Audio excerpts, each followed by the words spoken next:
Yo, I put it like wow, this that sound. These oaks don't work hard like me, I hope they know by now. Bayo Bab, stand my ground.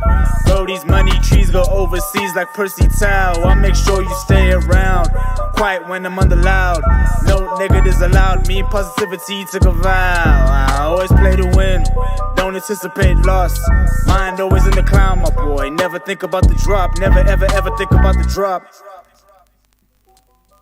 Ralph Ragnick coming in with his big diary of football ideas. One interim down, another interim to go. But unfortunately on this show today, you still got the interim. My name is Paulo, I am the PTP. On the MKT Show, MKT is running 100 kilometers tomorrow for fun, because he decided. No one's chasing him for alimony. No one's chasing him. This is your child. He says, no, it's not mine. He willingly chose, I want to run 100 kilometers. He ran from Joburg to Cape Town. That's where he is. If he dies, he dies. So let's see. Maybe I'm back on Monday. Maybe I'm back on Monday. Who knows? Let's call the sign writers, say, how much would a PTP lit up sign cost? Kutle, good afternoon, gentlemen. Ragnick in. Are we already there? Ragnarok. The Ragnarok. Big old Ralph. 24 hours ago, you could not pick him from a lineup. Suddenly, we're all in the know. Experts, if you know about Ralph, you know what's coming. Listen, it is the Friday show. I'm not about the long lunch because the people I roll with do not work on Fridays. Fridays is about flying their planes, helicopters, and golf. They don't even pretend. They don't even allude. They know none of their staff are working. Okay, so We got Flip coming up later in the show. We're going to be speaking about the Premier League. We're going to be talking about, we're going to laugh at Spurs. I'm not going to lie. We are going to laugh at Tottenham Hotspurs. Poor Antonio Conte calling right now. He is calling his hair guy. What have I done? He's calling his hair guy. Saying, I need a touch up. I'm going to pull this out. This is more than I bargained for. I need you on speed dial. The whole team's here. I got the all essential, the all sexual. Senzo, Setibe. We were talking about tax. Tax matters. Yeah. Tax matters. Listen, I want you guys to know. Relax, Senzo will take care of your tax. No, I won't. No, you're not? No, I don't want that kind of responsibility. I need you to take care of my tax because let me tell you, man, SARS, they burned me. Alright. The SARS burned me. Why is everybody crying? Well, because you know why? Can I tell you why? Tell us. Because we all thought we can claim work from home. Office home expenses. Yeah. We all thought we could do it. Who knew that a 12,000 Rand bottle of whiskey and a PlayStation 5 is not tax deductible? It's not tax deductible because it becomes... I found out the hard way. It becomes very technical because now it's going to be like, is that part of your home the square meterage exclusively for the purposes of producing an income? People are seeing flames. Look, the good news is I make no money. So I'm done. I'm in the clear. Anyway, that's why I have to do the show to help pay back SARS, paying them back 10 Rand at a time. But also... because that's all I'm worth. But also, didn't SARS have like a big 100 billion deficit? Hey man, SARS are doing the things. SARS are doing the things. Maybe the SARS guys should go run Eskom. Listen, fun show coming today. We're going to get Senzo's thoughts on Ralph. I don't know if he's appointed yet, but all the noises are there. What does that mean for everybody? We've got Friday 5 themed because he is a bit of a left field managerial appointment. We're going to look at some others. James is in the back. Sipo is in the back. Welcome's in the back. I'm in the front. This is the PTP takeover. I'm an interim before the interim. But one interim out, another interim in. It's just interims. It's interims as far as the eye can see. We're going to make some spinny things on the screen. We're going to come back in about a minute's time.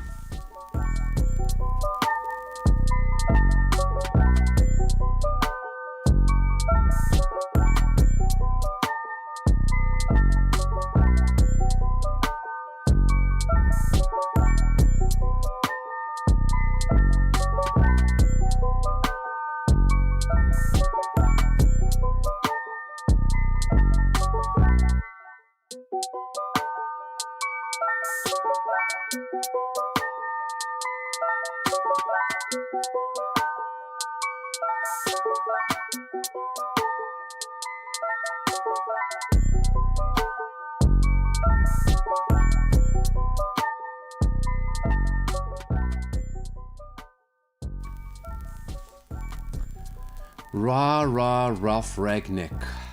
We're Ragnarocking, man. We're Ragnarocking. Biggest news. Hey, listen, Manchester United supporters everywhere are like, hey, I've been watching the dude since he was at Hoffenheim. Hey, I know he's the guy that built out Red Bull.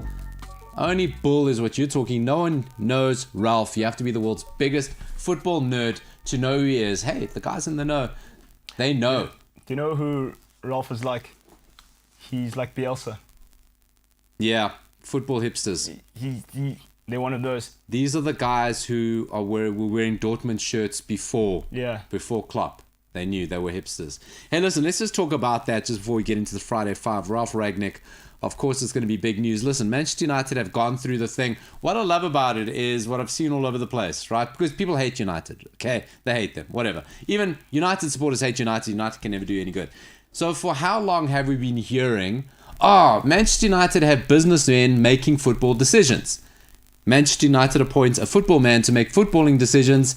Oh, well, what's he won anyway? Forget about it. Everyone hates United. What I like about the move, and we'll get into it with Senzo in a little bit. Listen, we've been down the Fergie clone route. We've been down the Fergie archetype route with Mourinho. We've been down the Fergie alumni, the Fergie bosom route with Solskjaer. And then we just did a drunken dial text to Louis van Gaal because who the hell knows what that was about. It was available. What was that all about? You got a pedigree, you're available, Come over, had a good World Cup. We liked what you did with Robin van Persie. Come enjoy in the bosom of Old Trafford. What I like about this move is maybe for the first time we're starting to see a move away from the shackles of Ferguson. Yes, I said it, the shackles of Ferguson, because I believe trying to live up to what he did in modern day football, an absolute anomaly what he did, is impossible, and it seems to be the right move. Senzo, I like it because just from the fact that it is left field, right? We're talking Laurent Blanc. We were talking glorified versions of Sam Allardyce. We're talking Valverde. What I like is how left field it is, right? What's your thoughts on Rangnick? Oh, well, I don't really know that much about him other than, he mentored Tuchel and Klopp. So, yeah, we'll see. So this is a guy who, we know a few years ago, Red Bull wanted to get into football, and they went around acquiring football clubs, small football clubs around Austria, Germany. They got a Brazil, basically create franchise football. I think they even have a team in Africa.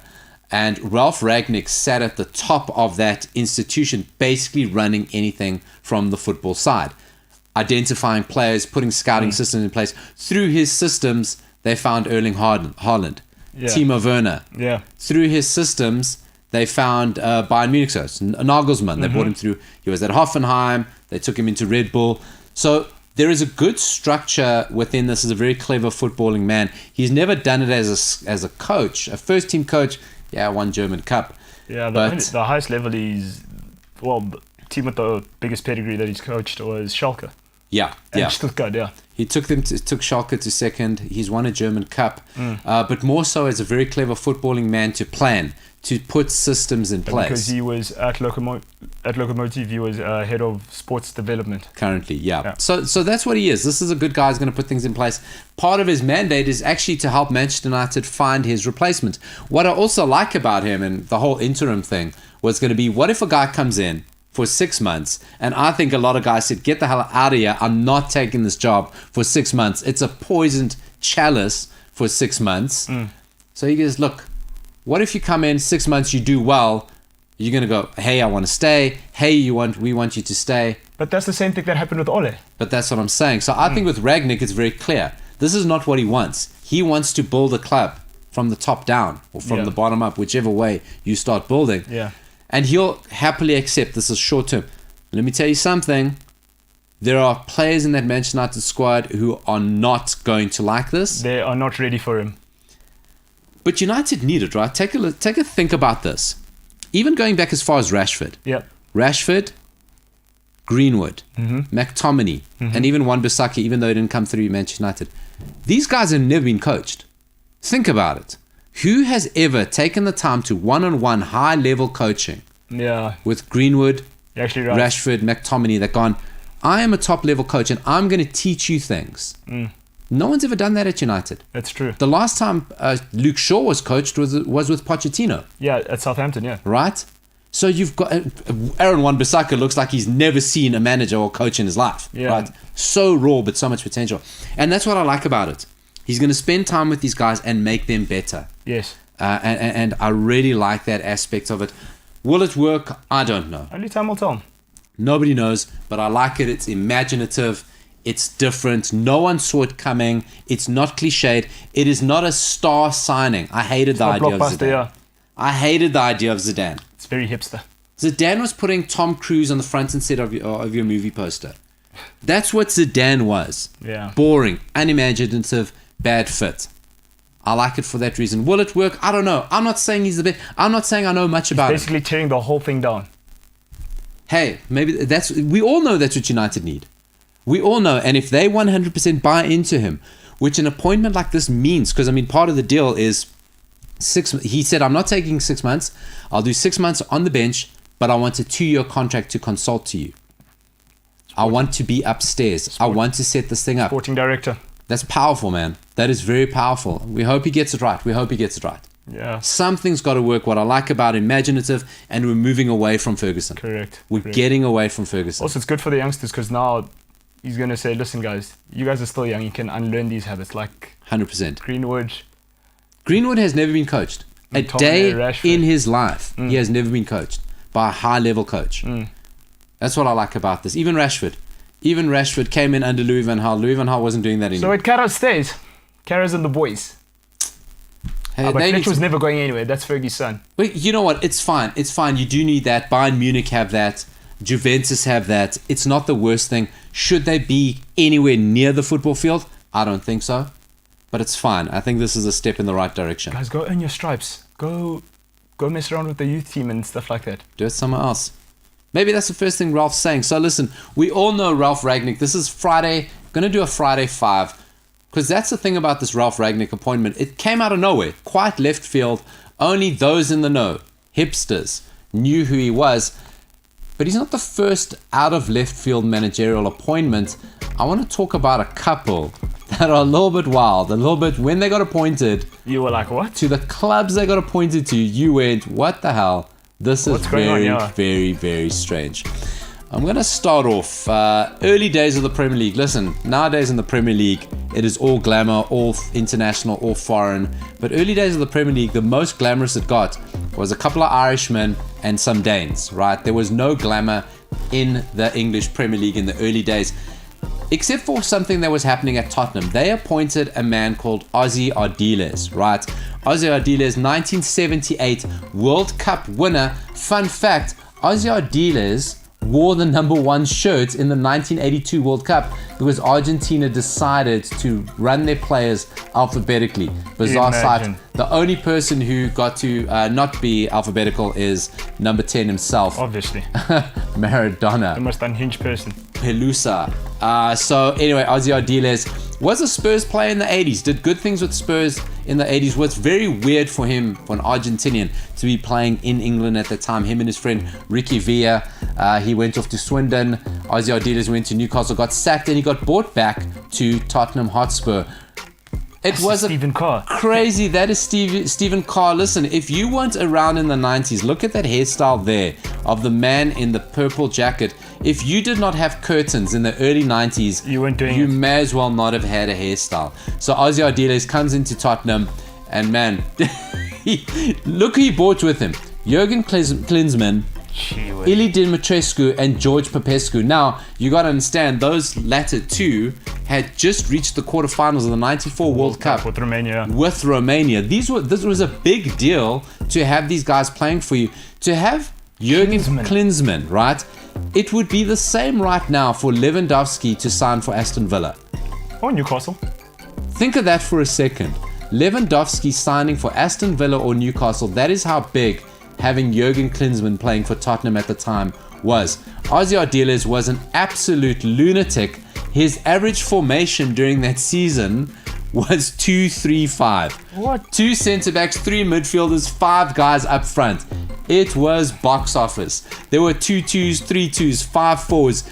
We will score more than you. That's the way he played. This form of defense is attack. That's what Ozzy did. Sometimes it worked, most times it didn't. No, he's a Spurs maverick. were unfortunate in that season. They got a points deduction for financial irregularities from a few years before. Suspended sentence. They eventually were initially going to be docked 12 points. Ended up being docked 6 points, but he was always up against it. You cannot play 2-3-5 in any level of top flight football. It was glorious to watch. I loved watching it. Spurs There's no was midfield. No midfield. It didn't matter. Yet Klinsmann, first goal he scores, he dives. He dives in front of the fans because that's a reputation he had. That was Ozzy Ardiles' left field managerial appointment way back in 1992. Now, of course, I said to you there, he wore the number 1 shirt.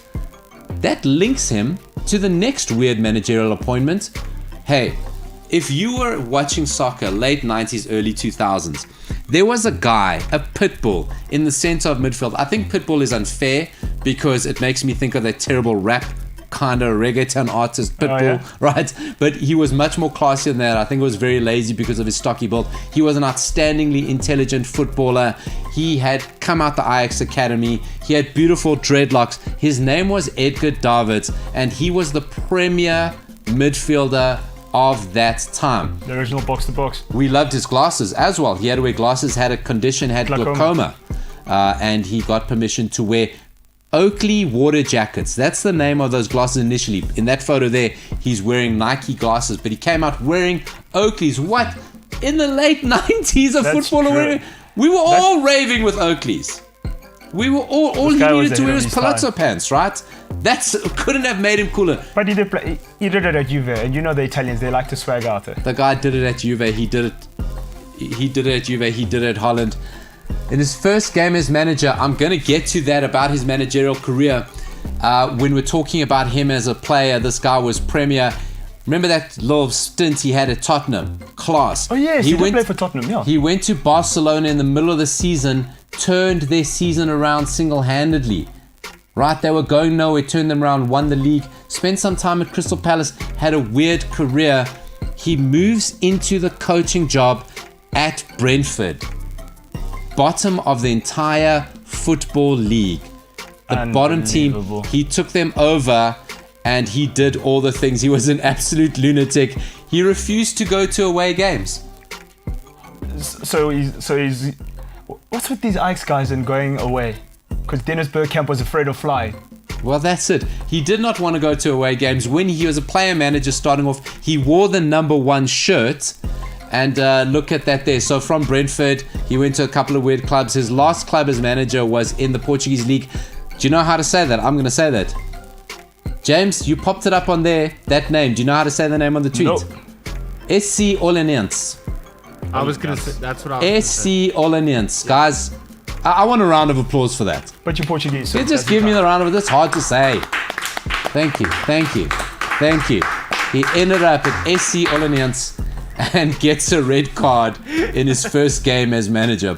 Box office, guy. Edgar Davids, strange managerial left field appointments. The next two, they were quite left field. They made sense at the time, but they just stank the place up. I don't know which graphic's going to come up first because you cannot have one without the other. James, surprise me. Who's first? Let's pop it up there.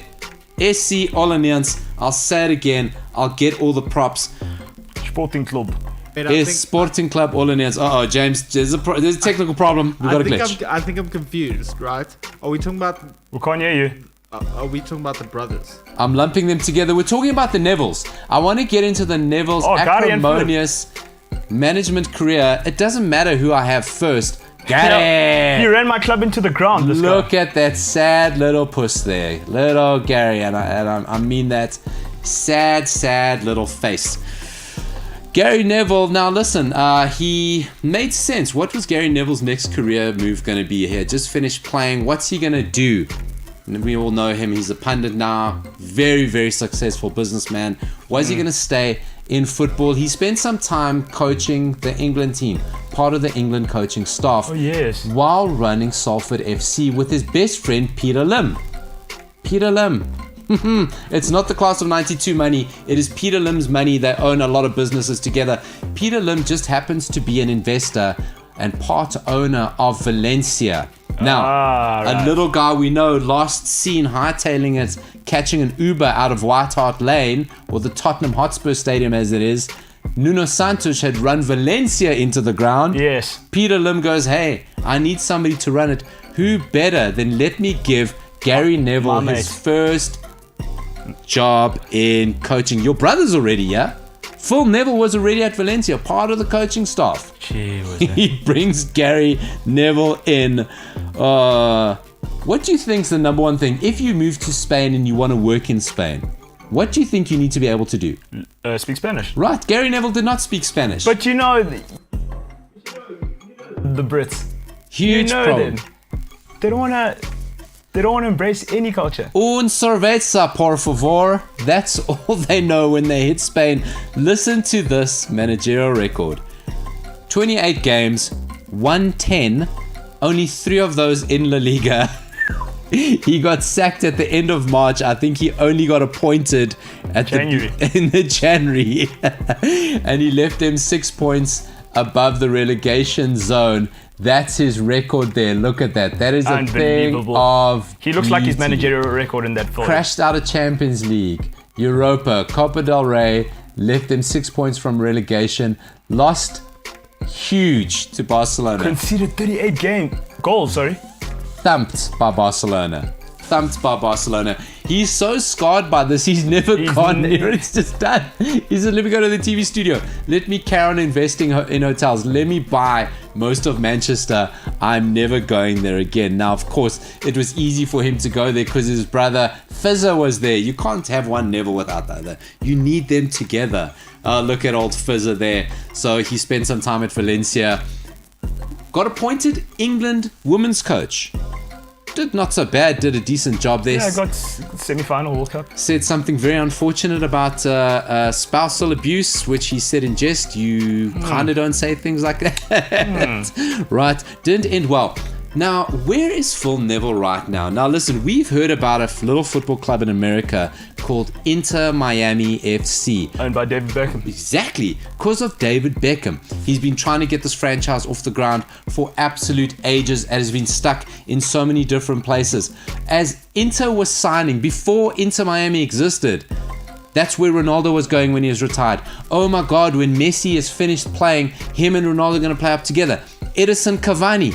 Any Latin American player was being linked with FC Miami, Inter Miami, before they even existed. Unbelievable. Right? Anybody who was anybody. Will Zidane coach them? Will Pep come retire here? This is going to be the most fantastic football project in the history of the world. Who is our first manager going to be? Okay. Jobs for the boys. Gaza. Jobs for the boys. Old Fizzer ending up and into Miami. You think Solskjaer was a sentimental appointment. Now listen, give the guy his due. His last managerial job, he did quite well. Oh my God. Inter Miami are officially the worst team in the MLS. Yeah, they were 20th. When you come in with a lot of money and you skirt around some of the rules that they have in MLS and you're owned by David Beckham, you're there to be shot at. You do not end the season as it is, as the worst team in the league. The American Football League runs similar to other sports. There are playoffs. They've never been in contention. They've never sniffed. They suck. Despite Gonzalo Higuain, who looks like he's in his 8th trimester. Yeah. Let's be honest. He looked like he ate Hazard. He's still scoring goals, though. Well, it's America. Imagine what it would be like without him. Not only him. Listen to who they have. Name it. Name them. They've got Kieran Gibbs. Kieran Gibbs, not a bad fullback in his day. Leandro Gonzalez. Good player. Blaise Matuidi. I mean, that guy was linked with he was at Juventus. That guy was a staple of the French team. Ryan Shawcross. Manchester United's finest. That is a good team. They skirt around the designated player issues, the salary cap issues. Phil Neville accused the referees of cheating. Cheating, he did. Did he stoop to that level? He stooped to that level. He got fined. He got into trouble for saying that. It's going to be a long old off season for poor Phil Neville. Will David Beckham pull the trigger? Oh, and then having to fire your mate. Fire your mate since you were kids. I gotta fire you. We're talking left field managerial appointments. When you're one of the most high profile clubs in the MLS, you're owned by David Beckham. You do not appoint Phil Neville. Honestly. Come on, man. You were supposed to start off with Ronaldo and Messi up front. That was the dream.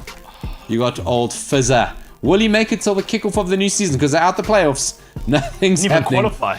He's gonna, and he can't even get a suntan. He cannot even get a suntan while he's out in Miami. But it's gonna end in an interesting place. Senzo, maybe you're too young to remember Nicholas Anelka. Yes. Enigmatic. The Les Sulk. Do you remember in his early days, and I think it was when he was manufacturing the move from Arsenal to Real Madrid, his brothers. You always heard about his brothers, right? Yeah, something like that. His brothers handled his affairs. His brothers ran his career. Here comes one brother, Claude Anelka. Okay. No footballing. What's his footballing pedigree? Look at the guy over there. Kind of looks like a mix between Anelka and Pep Guardiola, an off-brand Anelka. No footballing career other than he is Nicholas Anelka's brother. That's all he is. That's the only person he is. That's his job. Now he makes a lot of money because he moved Nicholas Anelka around a lot. You know, he moved him from Monaco. I'm saying Monaco. It wasn't Monaco. Where did he start? Anelka. He started at Monaco. Did he start at Monaco? Yeah. No, Henri and Trezeguet. And Anelka. Anyway, he gets Anelka into Arsenal. Straight away, moves him to Real Madrid. Moves him around. Got lots of deals. Anelka, such a travelled footballer. and his brother in 2004, Raith Rovers in the Scottish First Division, in a bit of trouble, need an investor. He comes in, says, don't worry, yes, £200,000 of my own money to help this club get going. Hey, by the way, when you put £200,000 into a football club, you're going to want to make some decisions, right? Yeah, you're going to go and throw your weight around. Fire the manager. Let's fire him. Who are you going to replace him with? Me. My brother is Nicholas Anelka. Surely I'm a football genius. Fantastic. Do you want to hear his record? He comes in saying, we're going to take on Celtic and Rangers. We're going to be the third in Scotland with my £200,000 of 2004 money. We're not talking 1987 money. I like him. He's ambitious. We're talking 2004 money. He signed 14 players from five-a-side leagues. 14 players from five-a-side leagues. The majority of them had never played much formal 11-a-side football since they were kids. Unbelievable. Right? This is what he does. To no one's surprise, he drew just one game and lost 9 more before quitting a few months after he took the job. His name is Claude Anelka. So he's got a 0% win percentage. Well, I don't know what 1 out of 10 is. No. I think it's literally 1%. No, he didn't win. He didn't win. He drew. So 0% win percentage. If you look for Claude Anelka, unbelievable. He is agent, ex-football manager, and DJ. And a DJ. He looks like the type, though. He looks like the type who was a DJ. Left field managerial appointments, Ozzy Ardiles, Edgar Davids, either of the Nevilles. Phil should take Gary's lesson and just stop. You're not very good at it. None of the class of 92 are good managers. Stop doing it. You're not good. Stop doing it. And then finishing there with Les Sulk. What's brother in French? That. The brother of the Sulk. Okay, we don't know anything about Anelka. We don't know where he originally came from. No, he came from PSG. He was at PSG and then he did go back. I thought he was at PSG as I said that out loud now. Left field. Oh, there you go. There you go. Left field managerial appointments in the light of the potential appointment of Ragnick. Ragnarok. Unbelievable. Ragnick. It's getting real. It's getting real. This is the PTP show takeover. 1 interim down, another interim to go. We're going to be looking at the Premier League weekend, what's happening. We're going to laugh at Tottenham. We're probably going to spend a minute. We're going to stop. And just laugh. Just laugh at Tottenham. Like, I feel I'm going to loosen the top button in my jeans so I can get a whole belly laugh. Laughing at Tottenham all the way. Hey, Tottenham, you want to be part of this big six? You want to play with the big boys. It's not about the trophies. It's can you handle the lols and the bants? We'll find out. We'll find out after this. The interim. PTP is the interim for the MKT show. He's running 100 kilometers voluntarily. Not even one cop or one angry husband behind him. Unbelievable. Unbelievable.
The rhythm is going to get you. Try to do that. MKT comes out of the breaks with these like stupid things. These quirks. It's quirks. Like he can pull it off. He can pull it off. I can't do it. I like to come in with tangible, real life things. Comment up there. You forgot the worst manager in the Premier League. According to Mourinho, Frank de Boer, 7 games, 7 defeats, 0 goals. But hey, and I think he sucked at Inter Milan as well. He wasn't there just for a couple of days, right? Umbalelo Gavin reminding us of Frank de Boer. Guys, ex-players, high-profile ex-players don't work. Pep, Zidane, they're anomalies. Johan Cruyff. Why do we still talk about them? Because they're so one-off, right? It doesn't happen. Didier Deschamps. Is he great? Or did he just inherit a great generation? Hey, man. Right? He didn't do great things as a club manager. Didn't do fantastic. But he's got a World Cup. He's got a World Cup. I certainly don't. You guys got to understand what happens here on a Friday. James is a Friday guy. Like, we all work with a Friday guy. Hey, guys. TGIF. It's Friday every day. Yeah, it's Friday. We all have a guy like that in the office. We all have one. We all know. We all have a Friday guy in our lives. And here on the PTP/MKT/ASAP/BTWFYI show, we have James. Senzo's pointing at me. Senzo, I'm going to come back to you about your beanie a little bit later. I feel that the sartorial standards on the show have fallen through the toilet. I'm different. You are different? James, Friday guy, I hear you singing in the breaks. It's fantastic. You remind me of my favorite cartoon Badger.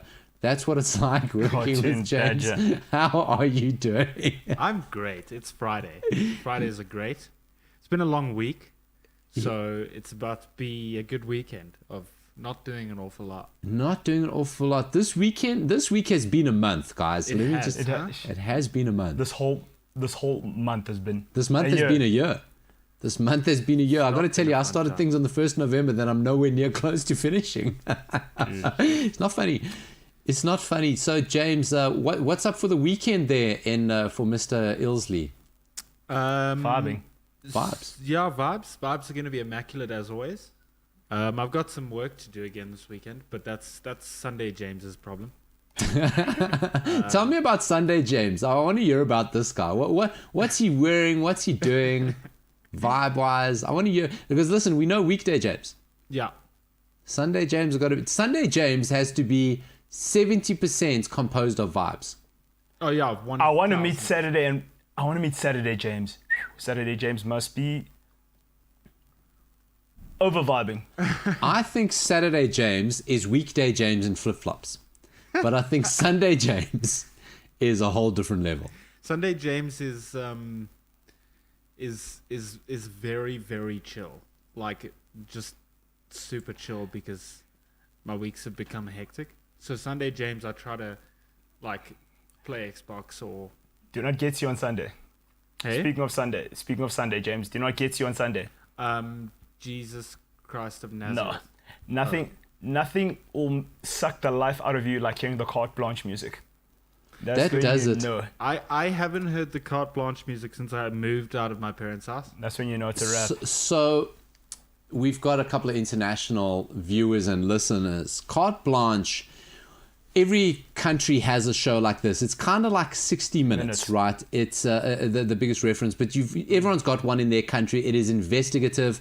It is designed, before Facebook, it is designed to make you miserable.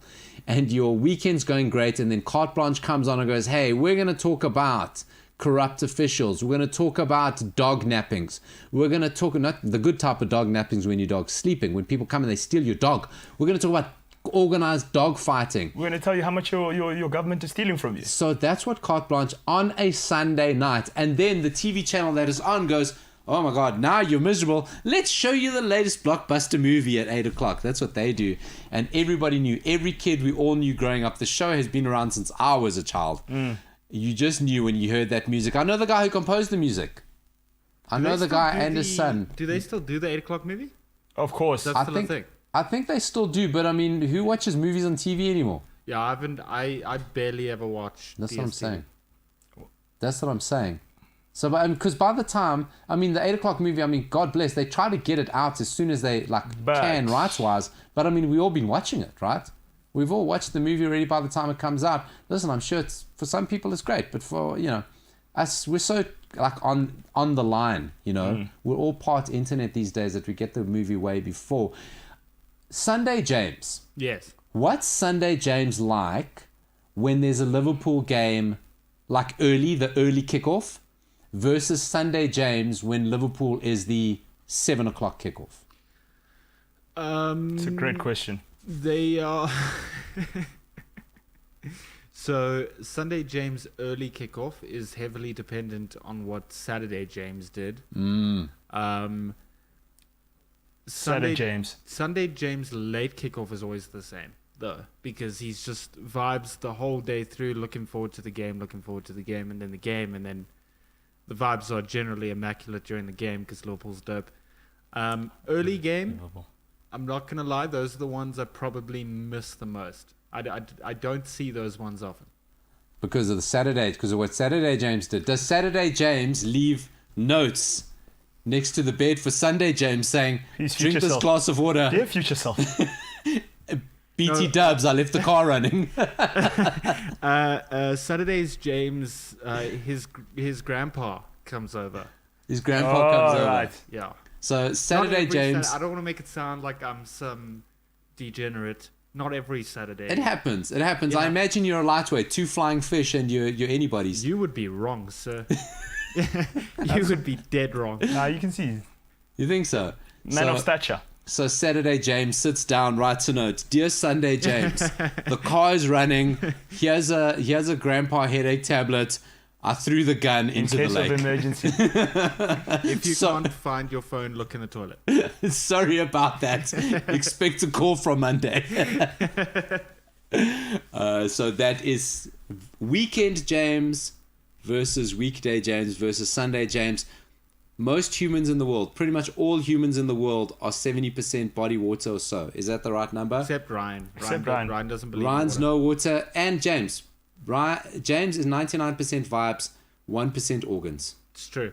1% organs is Facts. James. Now, Mark, expressing my concern, saying that Senzo has gone... He's going for the full Paul Pogba vibes. Mark, I'm going to disagree because sartorially and the way he looks, yes. But Mark, I got to tell you, Senzo showed up for work today. He didn't feign injury. We don't hear rumors from his, immediate family that he's looking for a job on the Robert Marawa show or anything like that, and saying that ever since he started on the MKT show, people have been treating him badly. Sipho doesn't understand him. Welcome's not treating him well. He's talking to the Robert Marawa people. That doesn't happen with Senzo. He comes here. He's Paul Pogba in look, not Paul Pogba in attitude. He doesn't only perform in December when he knows he can maybe go to the Robert Marawa show in January. He looks like Pogba. I got to tell you something that I observed here, right? And I think a lot of us are observing it. Tell me if you relate. I'm a guy who doesn't have hair. I cut my own hair, right? Mm-hmm. I keep it short. Every 2 days, I like to give a bit of a trim. But a lot of people like going to the barbershop. Mm-hmm. And I'm noticing around here, there are a few dudes, that's why the beanies are out, in need of a trim. Guys are complaining about their hair because that's not Senzo's hat. No. We don't believe in social distancing. Yeah, that is Sipho's hat. And as he took it off, Sipho's like, my hair, man, we can't do this. That's why. What hair? That's why he's wearing a hat. There's a problem going on here. I say what hair? My problem is when my hair grows. I don't want to be looking like George Costanza. George Costanza? This is a real thing happening here on the show. Senzo, defend yourself, explain yourself. Ignore it if you want. Ignoring it. Just 100% ignoring it. A man who has no hair has no right to comment on hair. And that's right, Mark. Senzo does love Paul Pogba. Of course I love La Pioche. We covered it off the other day that Senzo's that guy that always believes Paul Pogba is going to come through. He always believes. We all know there's so many United fans that this could... See, look at James laughing. This could be the time. Maybe. Because we know it's going to happen. He's coming back from injury. I sound like a Liverpool fan, eh? Maybe this will be our year. Because we know what's going to happen with Pogba. Senzo, I feel so sorry for you. He's going to come back. He's going to play well. The Ragnick illusion is going to get him playing well, playing football. Hey, maybe it's going to happen. Maybe he's going to turn our season around.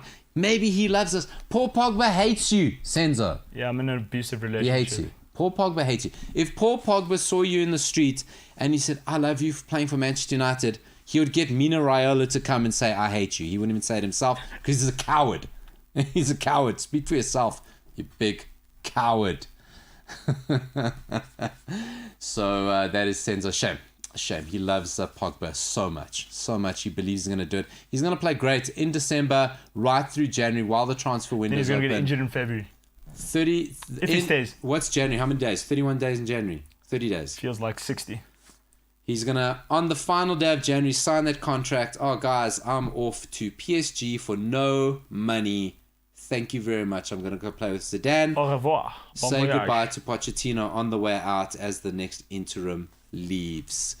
So we're going to get into the Premier League. Speaking of the Premier League. And coaches with bad managerial records. Sam Allardyce's English record as England manager. Brilliant.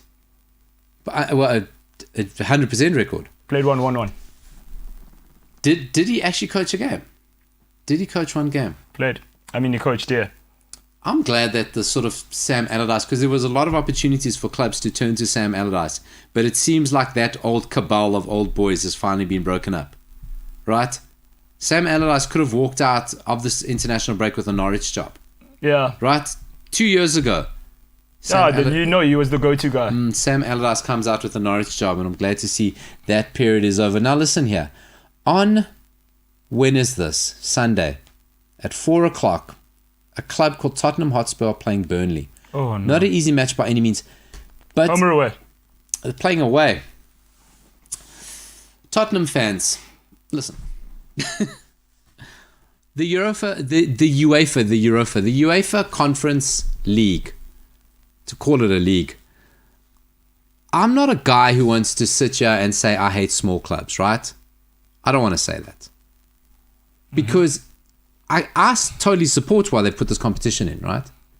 I don't know about you. Money.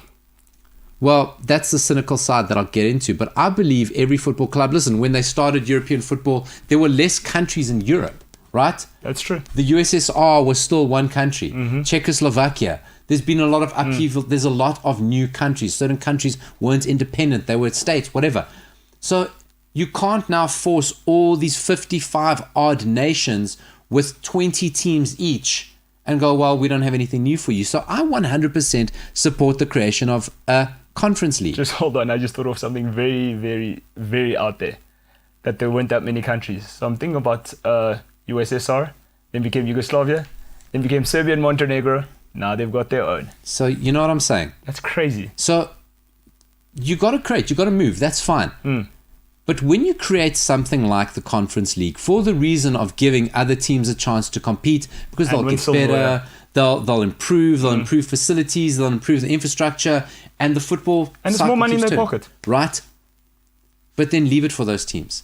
Don't go cynically, because we know it is a cynical move to put Tottenham Hotspur or the 7th team in England, because you know they're going to be Tottenham or Everton or West Ham or Manchester United or Arsenal or there and thereabouts, right?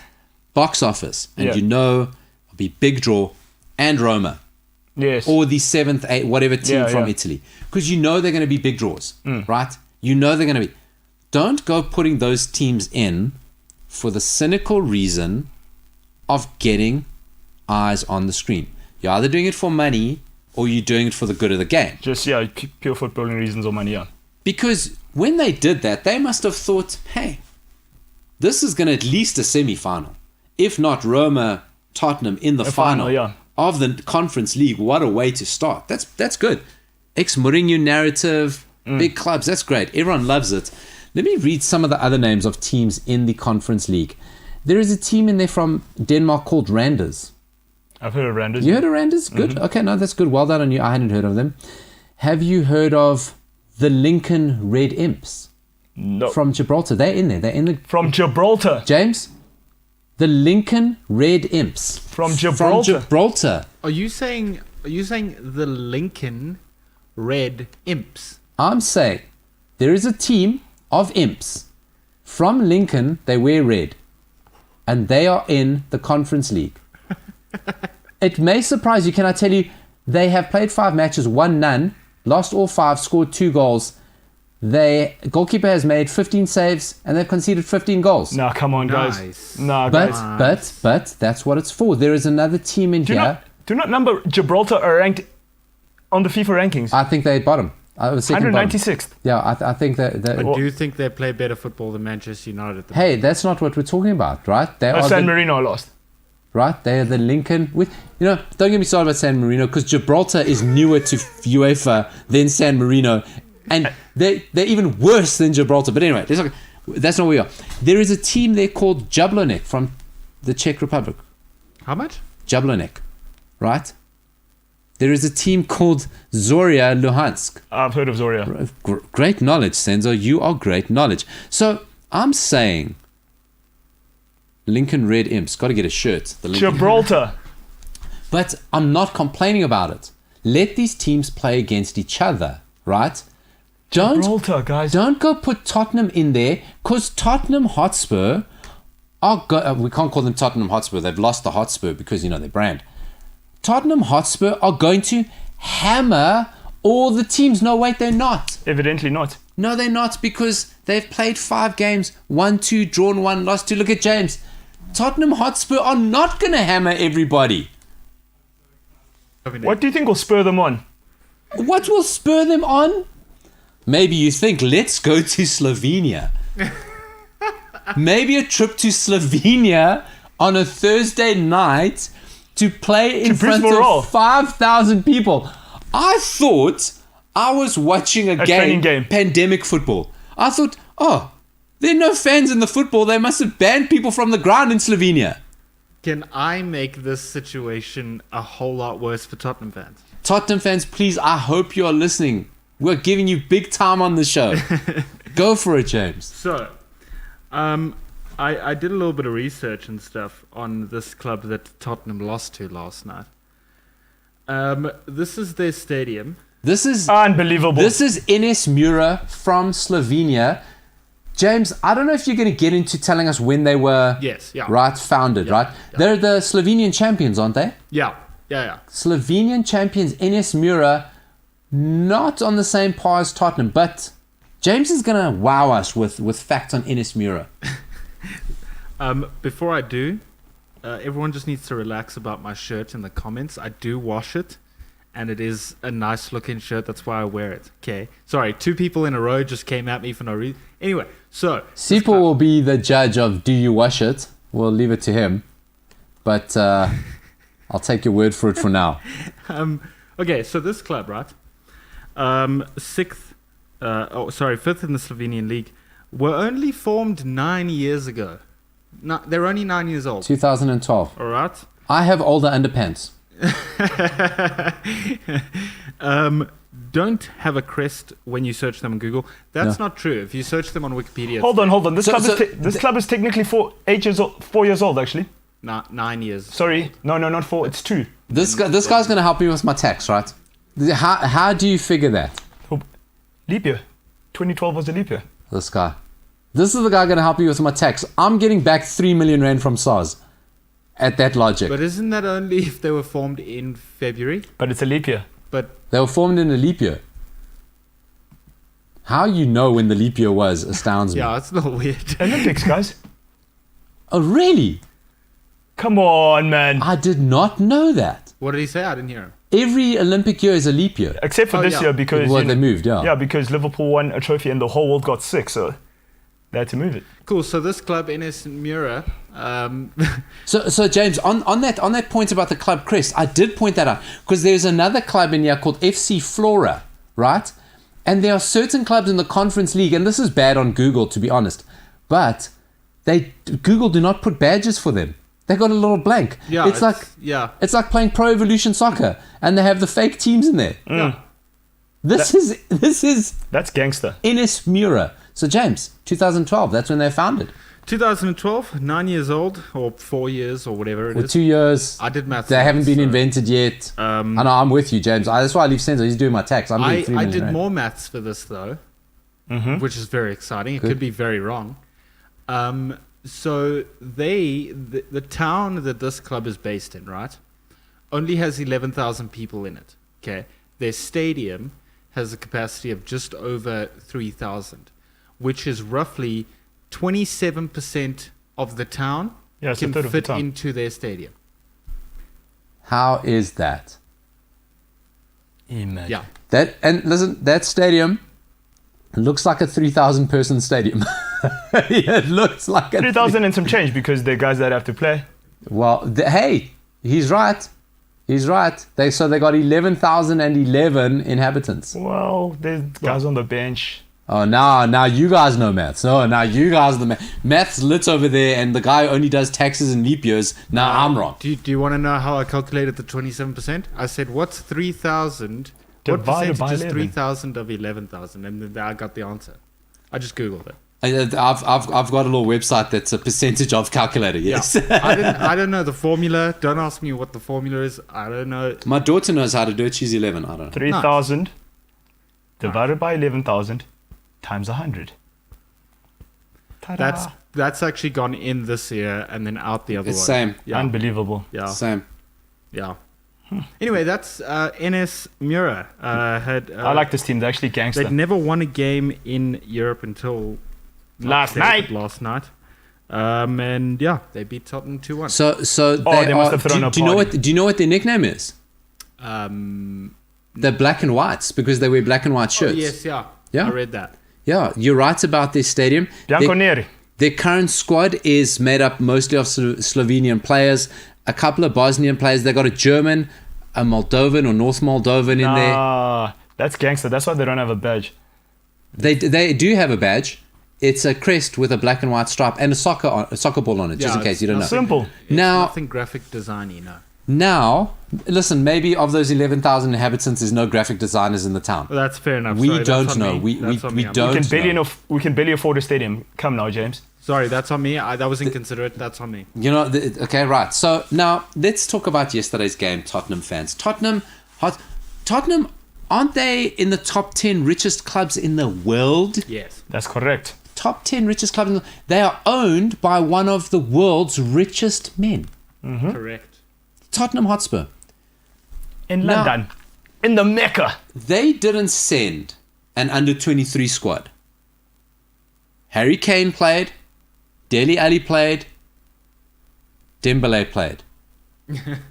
Right? Remember, Antonio Conte is their coach. Antonio Conte won Serie A. Antonio Conte has won the Premier League. Right? This is Tottenham that went... It's not to say this was a smash and grab that they defended for 89 minutes and scored. It was a ding-dong, right? They were holding. It was a fight. It was a game. Oh, okay. Last 10 minutes, I was watching that. Tottenham were all over. But corners, but terrible corners, bad corners, horrible corners. And they broke away with a counter-attack that wouldn't look out of place in Paris or in for Manchester United. Textbook. It was a Liverpool-style counter-attack. It was a beautiful counter-attack. 2-1 beats Tottenham Hotspur. Yeah, no wonder this guy was sulking. Senzo, have a laugh at Tottenham. Did you hear what Antonio Conte was saying? Well, James, I don't know if you found what Antonio Conte said. James is going to pop it on the screen. I asked him to get it earlier. It's not so much as he said. I don't know if you saw the video of it. After 3 weeks, I'm starting to understand the situation. It is not simple at this moment. The level of Tottenham is not so high. And he told people that he wasn't a magician. But did you see him? No. Did you see him saying this? I saw the press conference. The man is spooked. He's like, what have I gotten myself He's opened into? a cupboard somewhere at the Tottenham training ground. He's found something of Mourinho's. He's seen something that no man should see. He is spooked. This is glorious. He's on the phone this morning to his hair guy, because we all know he took the London job. That's where his hair guy is. He says, my man, we got to do this after every Thursday night, Friday morning. I've got to be in there. We've got to get a replacement Thatch, because I cannot take this. Harry Kane, I think Harry Kane comes out of the Euros, scoring goals. Was he top scorer in the Euros? I think he was one of the top. I don't think he won the Golden Boot outright, but he was up there. Comes out the Euros, goes, you know what, this is easy. I got a gentleman's agreement with Daniel Levy. A gentleman's agreement. I'm going to go to Manchester City. And there he is, merely, 8 weeks later, in the footballing hotbed of Slovenia, in front of 3,000 people. But he made his own bed. All of it was his doing, Harry Kane. All of it was his doing. He signed the contract. Wow. The 6-year contract. He's the guy that decided to go AWOL. He was injured and then he had COVID. Just report to training.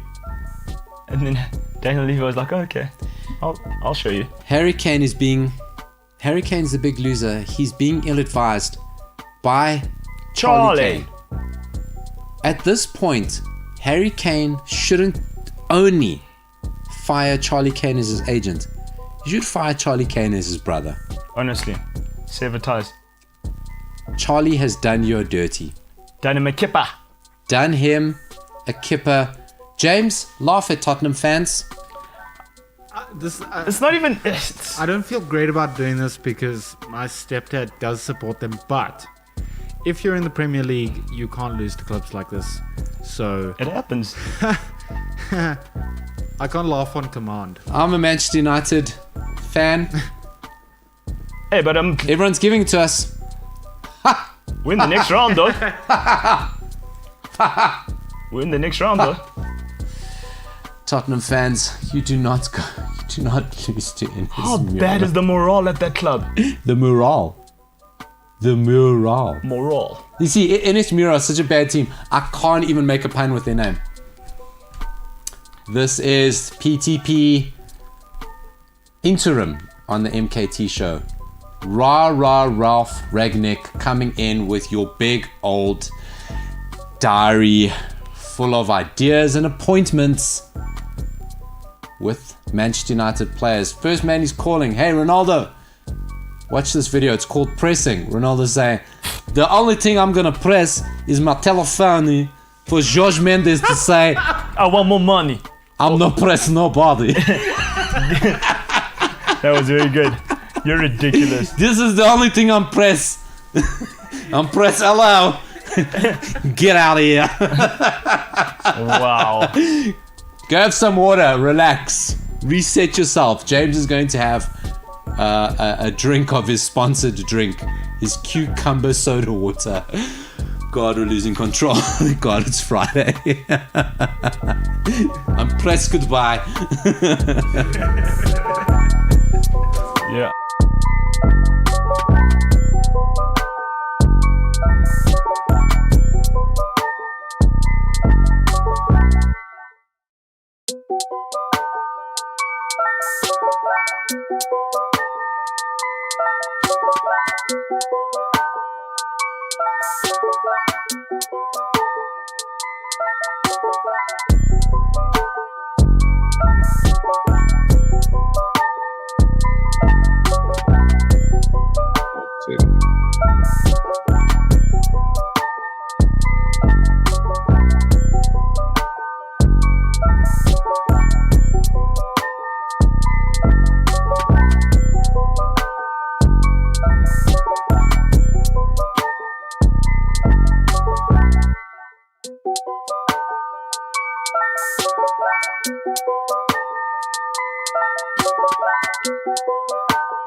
There is a man, his name is Umbulelo Tinta. He goes by the name of MKT. He is running 100 kilometers tomorrow. We got his race number and you are able to track him. We're going to pop that up on our socials.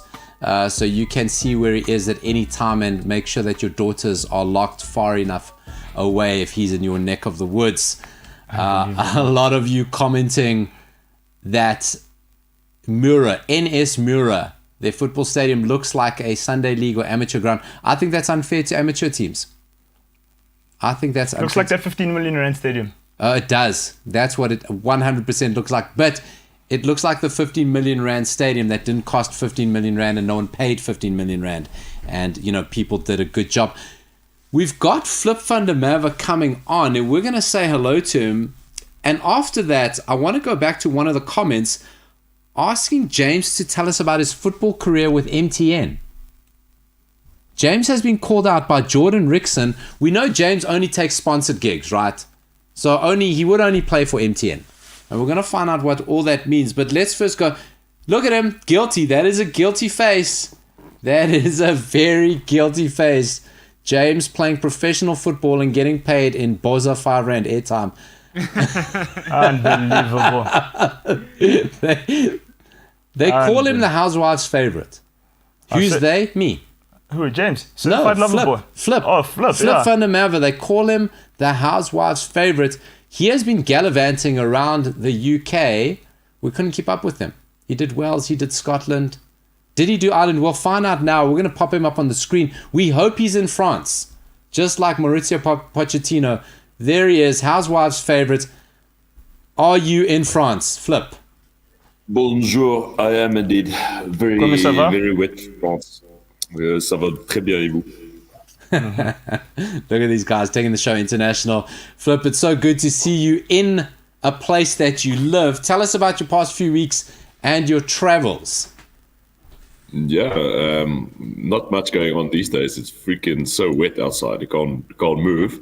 I've been to a couple of rugby games. Unfortunately, missed the big one last week, where we should have trashed England. Have to eat our words that we said last week on the show. We have to be big enough to admit that we were wrong. And I said we're going to give England 40. And then with a bunch of school kids, they taught us a little rugby lesson. But, all good. All's good. All's good. The All Blacks lost, so we can be happy again. So, Flip, did you tell Brian to get his blazer back from Eddie Jones? Remember what we said last week? I think Eddie doubled up on his deal. Eddie's got another Brian blazer in his pocket now. Oh, yeah, mate. Right. The poor guy, Eddie was very smug about the whole show. Just tell me this quickly. So Mbulelo is running 100 kilometers. What kind of black dogs do you have chasing you to run that far? That's what I'm saying. I mean, Dobermans, Rottweilers. I mean, like, who does it? Flip, you are a professional sportsman, right? You played internationally for your country. You represented one of the biggest football sports franchises. Sports brands, yeah. Sports brands. You wouldn't run 100 kilometers. Well, also, I couldn't run 100 kilometers. Yeah, you just run into people. Would kill me. Yeah, well, I barely run 3 kilometers these days, but I mean, 100 is like sort of something's bothering you. Somewhere deep inside you, you're frustrated by people not being realistic or something. There are demons. Listen here, he does work with all of us, so maybe that is why.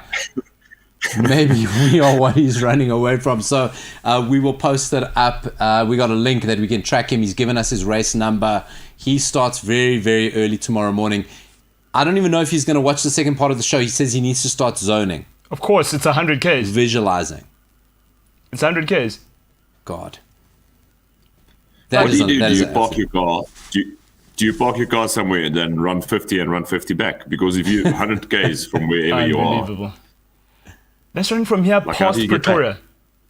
That's running, yeah. So Senzo's saying that's running from here past Pretoria. Listen, Senzo's maths has been off today, so I wouldn't know if I... No, Pretoria 60 Ks from Joburg. Okay, there he goes. Yeah, I wanted to say it's like 47 these days, basically next to each other. Yeah, well, true. Yeah, listen, Senzo's math has been very off. I wanted him to help me with his tax, with my tax, but I don't think at this rate I'm going to do it. So, listen, before this, we're laughing at Tottenham Hotspur fans for being beaten by a team in Slovenia. Have you been to Slovenia in your European travels when you're driving your water-powered car? I have not been to sleep. I've been to Romania. That's basically the same thing, isn't it? If you go past a certain point, if you go past a certain point, everything is the same. It's like Eastern Europe, pretty much until you reach Asia. There you go. Drive until you reach Asia.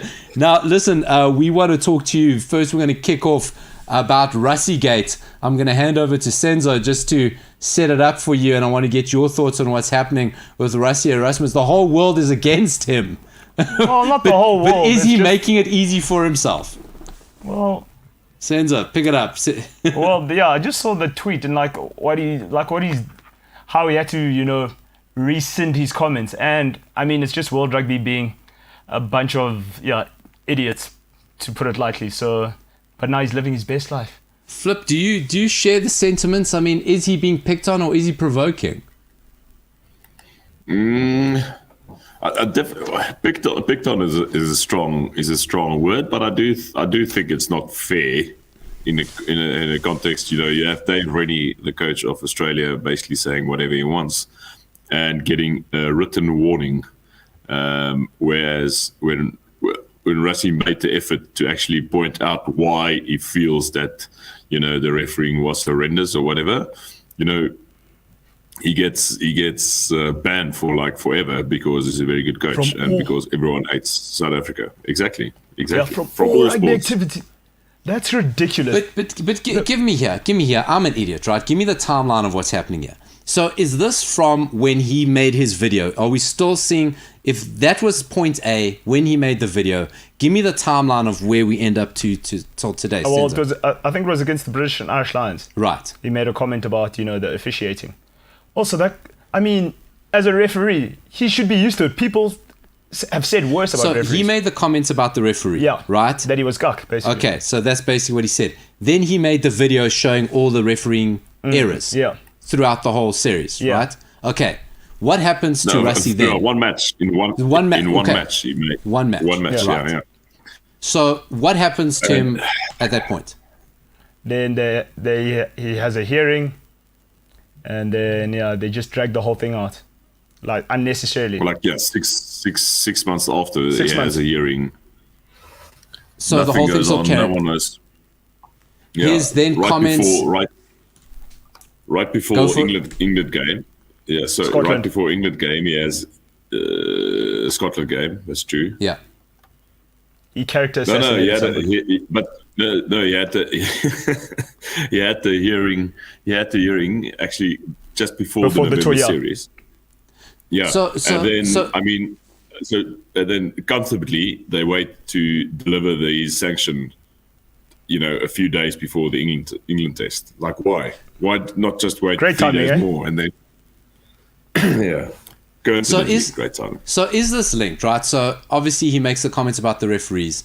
This whole hearing's happening. He plays Scotland, calls the guy, says, is he still under suspension or under review or anything when he calls the guy cuck? Is this now part of the whole thing, or is it just part of this case against him? Think of it like this: he was on bail.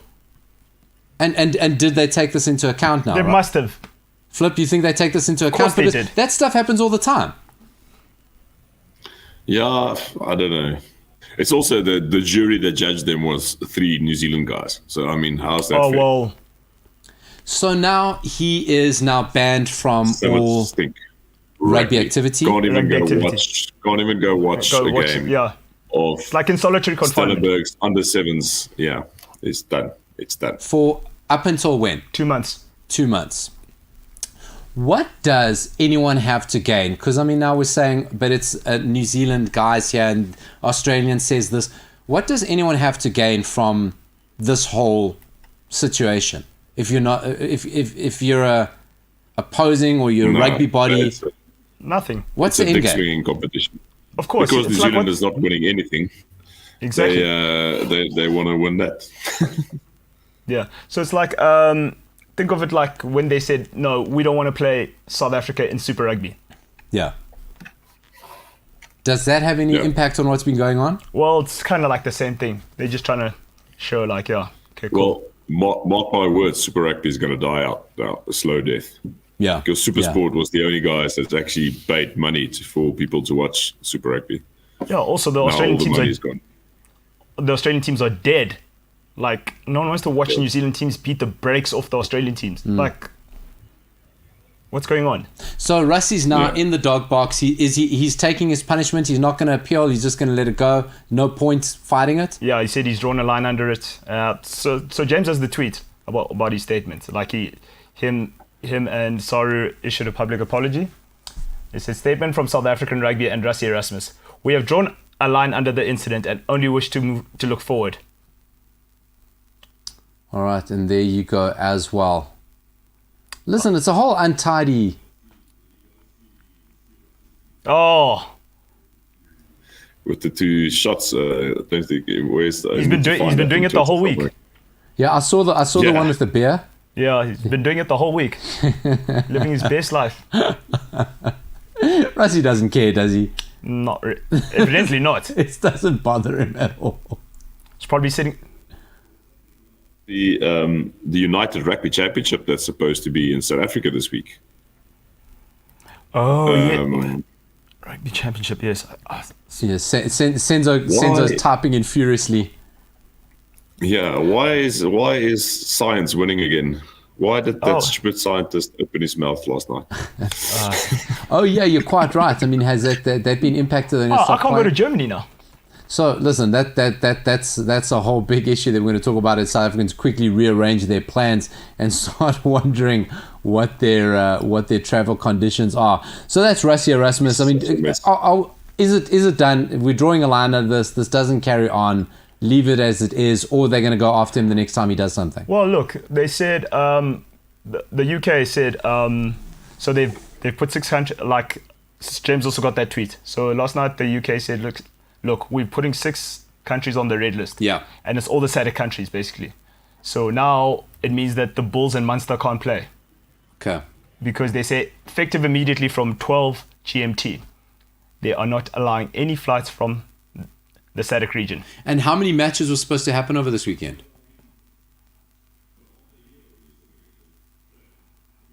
Yeah. Surely they're not leaving today. No, they're not leaving today, but they're just scared of like, they're going to pick up the new variant. You know the. But if you're testing, it's a whole big mess, and sport keeps coming in the middle of this. We'll be watching that. Maybe Senzo can be checking out what's going to go on there. We just before we came into Flip. Listen, I want to ask you, Black Friday, big deals. What are you watching? Is there anything you want? TVs, headphones. Nothing. Anti Black Friday, anti Valentine's Day, anti birthday. I'm MKT on everything. Don't do that. Don't be that guy. Except running 100 kilometers. I don't think anybody should be in there. I wonder if anybody else is running this 100 kilometers. That's what I want to know. Forrest Gump is. Yeah, Forrest Gump. He's gonna need to buy some new shoes when he on Black Friday. Maybe he's on Black Friday at the moment buying new trainers for after 100Ks. That's a good idea. Listen, you know how much spam you're subscribed to on Black Friday. This is what my sister said. You only realize how much spam you subscribe to until Black Friday. Everybody's having a Black Friday, some sort of terrible Black Friday deal. Because you're talking shoes, right? Or maybe you can go to the supermarket and can make some savings. I'm getting Black Friday specials on pool covers, leaf blowers, anything. Dentists. My dentist giving me Black Friday special. I mean, maybe I should take it up. Don't buy a leaf blower. Don't be that guy. Like, if you want to buy a leaf blower, just don't.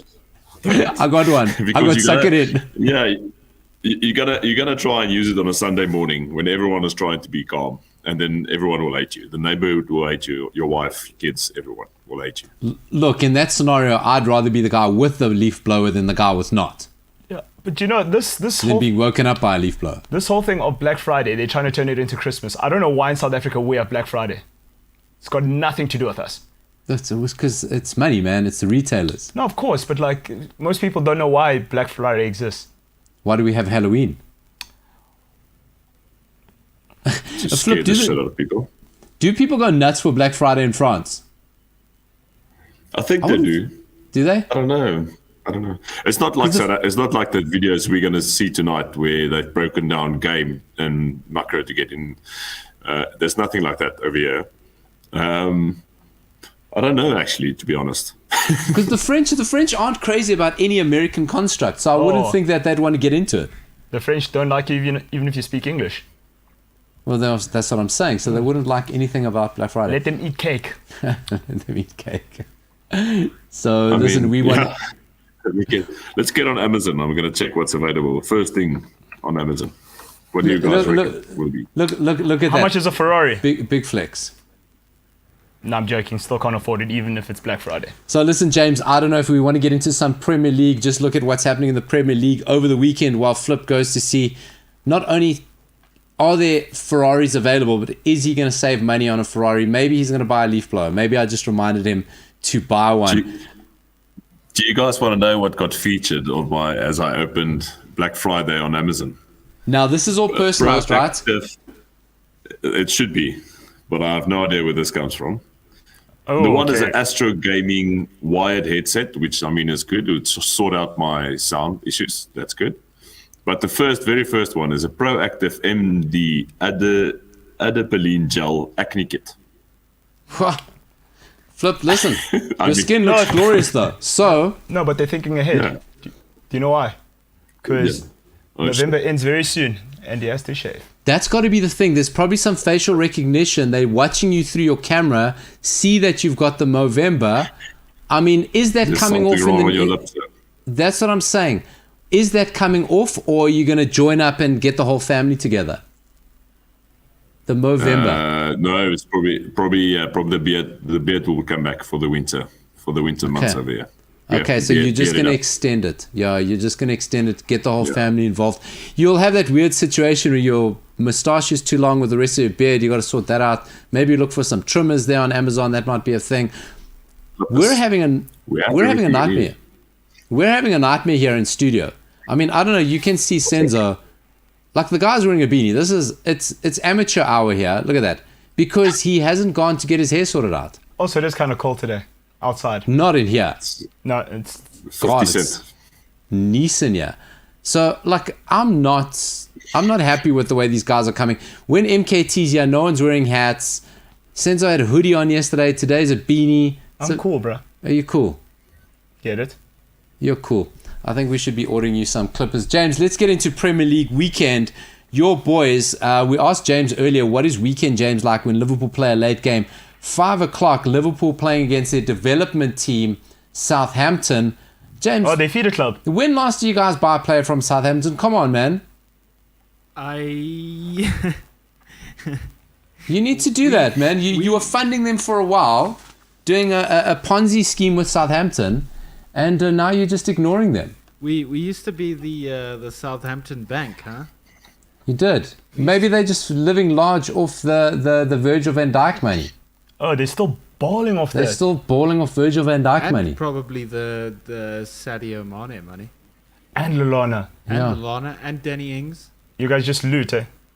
And there was the other striker even before that. The Southampton striker, when they first came back in the league, he was scoring all the goals, got into the England team. He was I know who you're talking about. He was a huge Liverpool fan, big number 9. Adam Lambert. Was it Adam Lambert? Yeah. Could have been him. Isn't that the guy who sings with Queen? No. Yeah, I just want to say, is Adam Lambert not a singer? No, Adam Lambert is a footballer. I'm pretty sure his first name isn't Adam Lambert. Okay, Paulo. You know, Flip. If we can have a look at Flip. So Flip, I'm glad you bring that up. So obviously Adam Lambert. What it reminds me of is Adam Lambert is officially Ricky Lambert. Ricky Lambert. I told you it was wrong. Good knowledge, Flip. Good knowledge. Adam, Ricky. They're very, very different because Adam Lambert. Wait, no, we have to get a formal Idols apology or something, from was it? Senzo. He was very adamant that it was. Yes, Adam Senzo, Lambert. please look straight into the camera and apologize because this is a football show that we are nothing without our up-to-date football knowledge. Yeah, I'm not going to apologize. We owe our literally tens of viewers an apology for making them think of an Idols runner-up instead of a failed Liverpool striker. Yeah, man, he sold 3 million records than all of us combined, so... Oh, now he knows 3 million records. So Flip, I want to ask you, speaking of Adam Lambert, yes, of course... Can you name one song? Can you name one Adam Lambert song? I don't roll like that. You're a liar. There's so many songs of Adam Lambert's that everyone knows. Oh, James, get into it. James, Tell us. Give me 3. Didn't he do Ghost Town? Good call. Ghost Town, and then there was that one that he released that was a banger that everyone was into. Oh yes, the banger that everyone was into. If I Had You. Yeah, sure. What is that? See? I don't know. I thought he was Ricky Lambert. The whole time go, wow, that guy's very talented. Not only is he an Idols runner-up, not only does he fill in for Queen, but he also leads the line for Liverpool. Hey man, Shaquille O'Neal did it. So Flip, obviously Adam Lambert, as a solo artist, but he was the guy deified by the other members of Queen to say, hey, come tour with us and fill out Freddie Mercury's part. And in all the years, here's the guy who is kind of like Freddie Mercury. You guys know that this week was the 30th death anniversary of Freddie Mercury. 30 years. James nodding his head. Passed away in 1991. Yeah. Where were you? It's one of those moments. Do you remember where you were? Farouk. James wasn't born. I don't think I was. Myself. It was one of those. Do you remember moments? Very small. You're probably, you guys were all very young. I was 11 years old, and I remember the story. He passed away. It was on a Sunday that the news broke, and he had just a day or two before announced that he had AIDS, and that news was just sinking in, and then he passed away. It's crazy, eh? I thought AIDS takes like ages, so he literally had AIDS for a day, and then. Well, he must have had it for a long time. He just took a long time to announce it. So many crazy stories coming out about his last words. Elton John has told a story this week that obviously they were very close and they had like these pet nicknames for each other. And it was a couple of weeks after the funeral and Elton John gets a delivery. Mm-hmm. He makes it sound someone knocked at my door. No one's knocking at Elton John's door. Right. The help went to go collect something from the front gate. And it was a painting that Freddie Mercury had bought. They shared a artist, a painter that they both loved.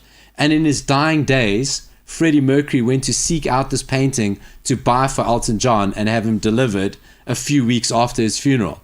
Like Elton John said, he was just done for days. He just couldn't deal. Imagine getting a gift like that from the grave. That's crazy, eh? Freddie Mercury, Elton John. But those guys move different. Yeah, Freddie Mercury dying 45 years old. Farouk. Dying at 40. Hey, Flip, 45 years old. It's actually quite crazy to think. But it was like who's this? It was like Chadwick Boseman. Yeah, he kept it to himself that he had cancer. Yeah, but you watched with Chadwick Boseman. You could see him. You could see he was ill. You could see, and it was always like you thought he was losing weight for roles and things like that. But it was actually quite serious. When it came out, it was quite. Okay, that makes a lot of sense. Makes a lot of sense. Listen, another big match in the Premier League over the weekend. Arsenal versus Newcastle. Newcastle, Eddie Howe not having a good time of it to start off with. Gets COVID as he comes in. He's negative. Tested negative. Oh, really? Yeah, he'll be on the dugout. He'll be in the dugout. So all that for nothing against Arteta. Are they going to have a fight? Arteta and who's your money on there? Oh, Arteta, I think. Nah. You don't think so? Well, but also Eddie Howe looks like he's 12. I know, it's underestimated. Listen, that'll be interesting to watch. Arsenal, Newcastle, one of the big games on Saturday. James, Liverpool, Southampton. I'm calling that a draw, hey? I think there's going to be a sneaky one there. You think so? I don't know. I got a feeling about Southampton. Although Liverpool hardly worked in the Champions League. I think so. The thing with Liverpool this season, they've been relatively like I think MKT or you said it. They've been relatively comfortable in most of their games this season. I think it's an easy dub. It's an easy 3 points. Yeah, 3-0. Listen, Southampton are just they're due. They're sort of like every 6 month 9-0. On the other hand. Yeah, and it could come tomorrow. Where are they playing? Anfield. They're playing at Anfield. Oh yeah. They're due there every 6 months. Could see tennis scores there. 9-0. We're not Manchester United. Look at this guy. Look, we're gonna take a little bit of a break. I swear you're a closet Man United fan. Every second word that comes out of your mouth is Man United. Every Liverpool supporter is. We're gonna take a little bit of a break. We've got Flip. We still got social media. Senzo's gonna pull up some social media stuff to talk to Flip about. We're gonna look at the rest of the Premier League weekend and what's happening. I am the interim before the interim, but one interim is gone at Manchester United. Rah, Ralph Ragnick. Will it end in tears? We hope not. Senzo looks at me. He doesn't know. Flip is doing some Black Friday shopping. Despite saying he hated it, I hear some keyboards clicking. I hear a credit card being pulled out. Jeff Bezos will get you. Jeff's gonna get you. No. Space travel isn't cheap. But Needs to caught in pay the act. for water on the moon. Caught in the act. Flip is buying some stuff. I'm listening to Adam Lambert songs. Unbelievable. Don't you mean Ricky Get Lambert? myself in the mood. So, listen, trust he me. probably needs to sing. So I'm is also James.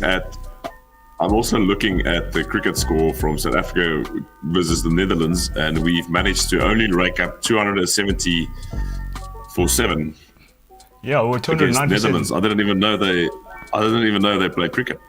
Ruler van der Merwe plays for Well, them no, now. Your namesake. He plays switched for allegiance. Yeah, Plays for Holland. the Bulldog. Switched allegiance. Oh, no. What are they playing each other? I mean, ODI, One Day International. That does nothing for I wanted to say cricket. either one. 50 overs. Let Flip have the last word. That's it. Let Flip have the last word. Let's go but to the break. why are they allowed to be there? They should fly back as well now. This massive South African COVID thing. But Anyway, let's they're go not- break. This is a good point. Let's get Flip back. Why's Flip allowed to be there? Coffee break.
This new COVID variant has just dawned on Senzo that it's going to ruin a lot of sports. He's been having existential crisis.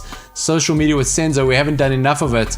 Let's swing over to him and see what he's got there now in between his Black Friday shopping. So I heard some very interesting news and I had to tweet it. I had to verify it on Twitter. I heard it on the actual news. Guys, you think we have problems? You don't want the problems that they have in North Korea. Those people aren't free at all. At all. Senzo, have you kind of been like paying attention to the world for the past 15 years? But listen. No, listen. But this one Where have you been since Team America? No, but this one takes the cake, guys. This one takes the cake. This one takes the cake. So, a guy in North Korea who smuggled the series Squid Games by dubbing it has been sentenced to death by a firing squad. So, Flip, I want to go over to you. Have you watched Squid Games yet? Isn't that what Squid Game is about? Like dying? Well, that's what I'm saying. Yeah, exactly. But like... So what did the guy think is going to happen? But Flip, have you watched it? I have not watched it, no. Senzo, fan? It's Squid like Games? Amazon. No. I'm against it. Nah. But like, that's ridiculous, dude. So Squid Games, I haven't watched it, and I feel like I'm going to be like Game of Thrones, right? So I'm a guy, I never watched Game of Thrones because I kept missing the boat, right?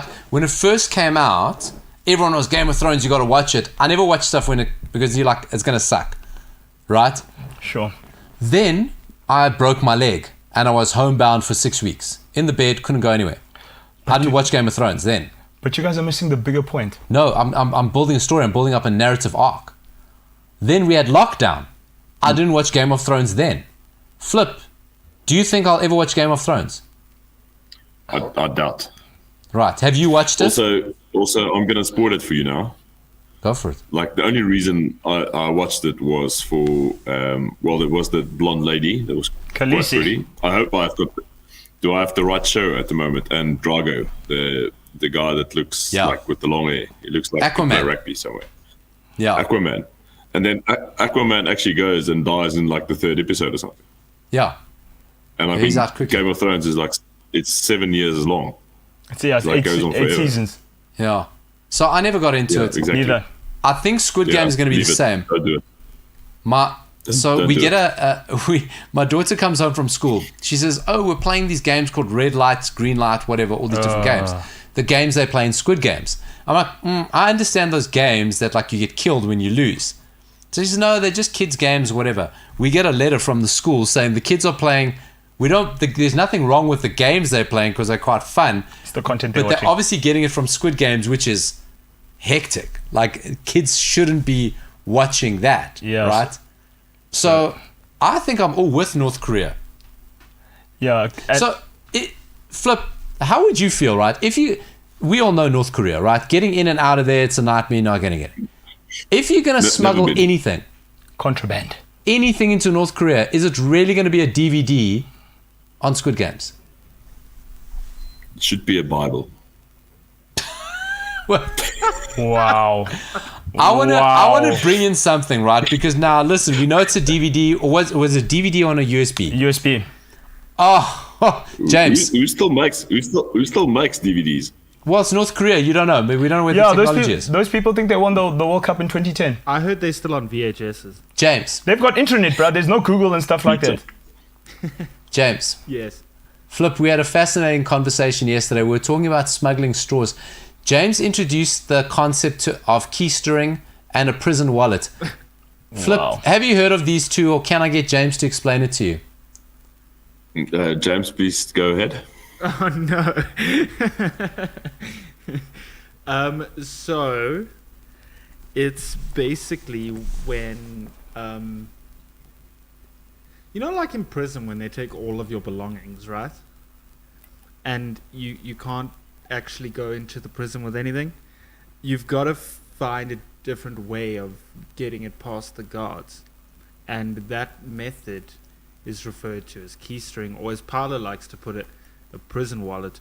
And how that's done is you give yourself halfway through telling this, I don't want to do this. So you check your own prostate. So Flip, as James told us, is that when you're going into prison, whether you're going as an inmate or to visit, they're going to strip search you, right? Cavity search, yeah. And if you want to take something into the prison, you can't put it in your mouth because they're going to talk to you. Imagine a part of your body that folds like a wallet that you could put a USB stick, cigarettes. Your sphincter. And that is called a prison wallet, and the technique of doing it is called keystering. Okay. I don't know. I don't want to ask how you know this, James, but I mean, each unto their own. He claims he watched lots of Oz growing up. What were you doing watching Oz? Oz? I don't even know what that is. Yeah. So, this is what I'm saying. This guy who's smuggling this USB stick full of Squid Games into North Korea. From China. Because you got to know how thorough their border patrol is. Yeah, those guys, don't they have like Oaks like still manning? They are checking everything. The mind boggles where this USB stick was. At the end of that, I'm like, assassinate me, please. So listen to this, right? US headquartered independent agency RFA reported, quoting sources, that the series was smuggled in from China on a USB flash drive, and that the smuggler faces death by firing squad.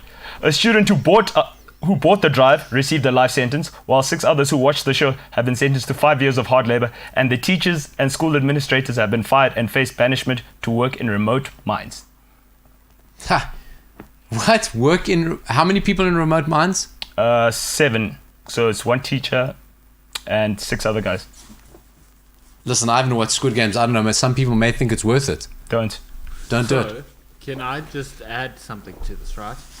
So there's a YouTuber who spent the last couple of months recreating Squid Game and all of the sets that were used in the movie.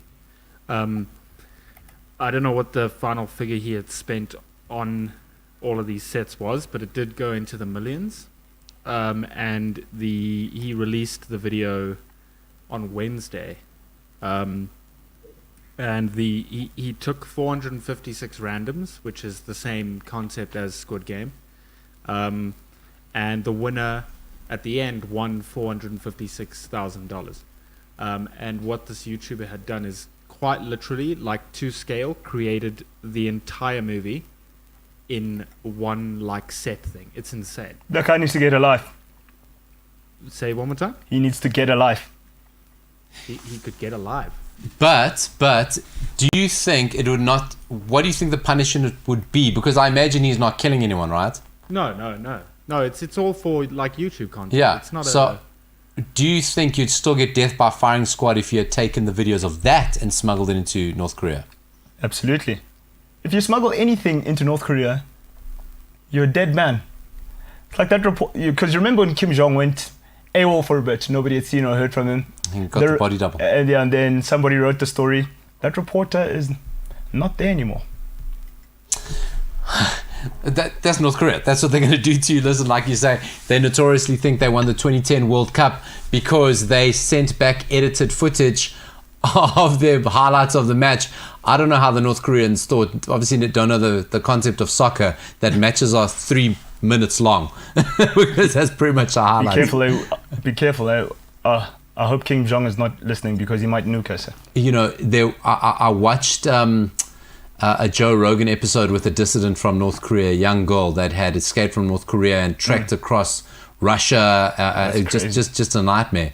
And the story they tell you about inside North Korea is that, you know, the whole story about the family, that they're deified, that they are celestial beings and they will run the country till forever. And you sit there going, well, that sounds crazy. It sounds like a lunatic thing. She goes, but we don't know anything else. And she goes, the concept of Jesus and God, like you're told that if you don't know anything else to explore it, of course you believe it. And what they do is starvation is a major propaganda tool because they make you so hungry you can't think straight. It's crazy, man. North Korea, it's bonkers. A rich country by any stretch of the imagination. It's communist. They used to be rich. No, you know, it's communist. They're still funded by Russia. You know, that's how they keep going. You know, Russia still put money into North Korea. And Dennis Rodman went there. Off went Dennis Rodman to go play basketball. Imagine. We think David Beckham's bad for taking Qatari money. What's happening on social media? Were you guys going to talk about Barbarians or are you leaving that out? No, I just want to ask Flip. Flip, are you going to watch the Barbarians game tomorrow? Yeah, I do like the Barbarians. And we have Dwayne playing and Mark's playing. And I've got one of my very good friends making his debut for Samoa. And nice, true. Oh yeah, talk to us about it. Because they brought in a new rule. World Rugby finally made a good rule for rugby, is that if you are often a different origin, if you haven't played for your country in 3 years, you may actually play for your country of birth. Or like in New Zealand, there's a lot of players that have either been born in Fiji or Tonga or Samoa. But they've played either age group rugby or pro international rugby for New Zealand. So now, if they for 3 years haven't played for New Zealand, they can actually play for their native country, which is great for rugby. It means like minnow countries like Samoa, Tonga, and Fiji would have could have some stars back, could have some proper people playing for them, like Lima Supuaga. I don't know if you know, like a little known best 10 in the world, can actually go and play for Samoa. That's awesome. Samoa, Tonga. Now I'm actually not sure. So John played for Australia, but under 21s way back, and now he actually qualifies to play for Samoa. So it's very good. For rugby, it's a very good move. Yeah, because I mean, I imagine you would have got through a point where they were, you know, the big teams just want to grab any talent and lock them in just in case.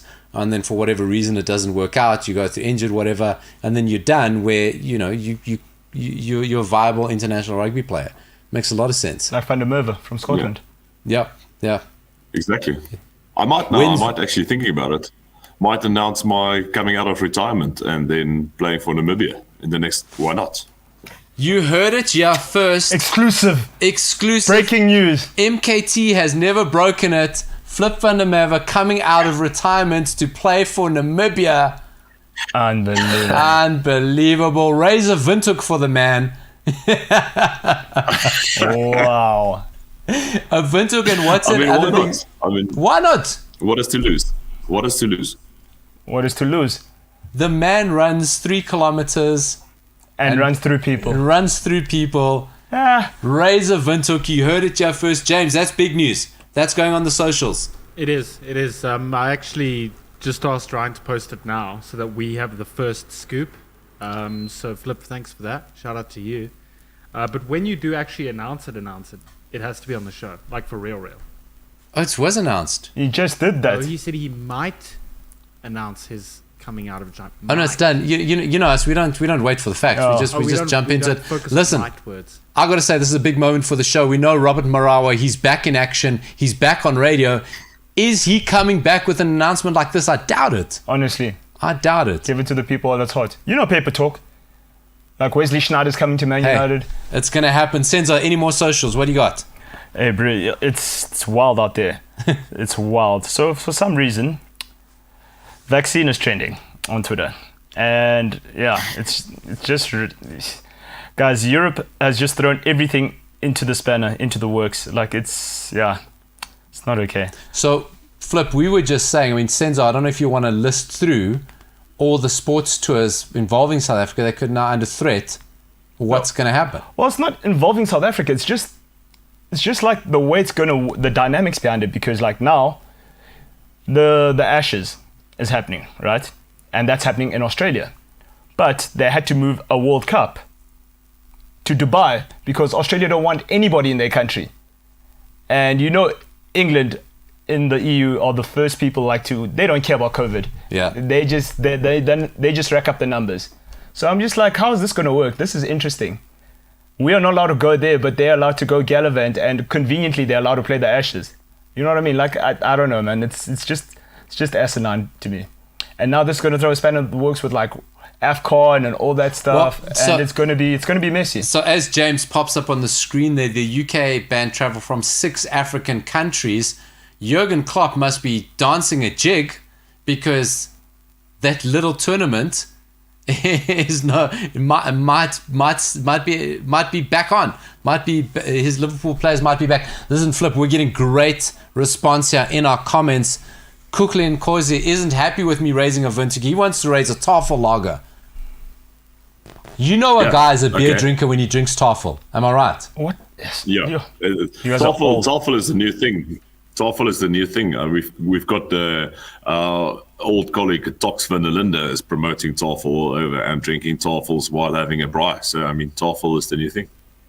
I mean, if Cookie says it's Tafel, it must be Tafel. That's a top of the table Tafel lager beating Windhoek. Umbulelo Gavin, he's got his mampur in the air.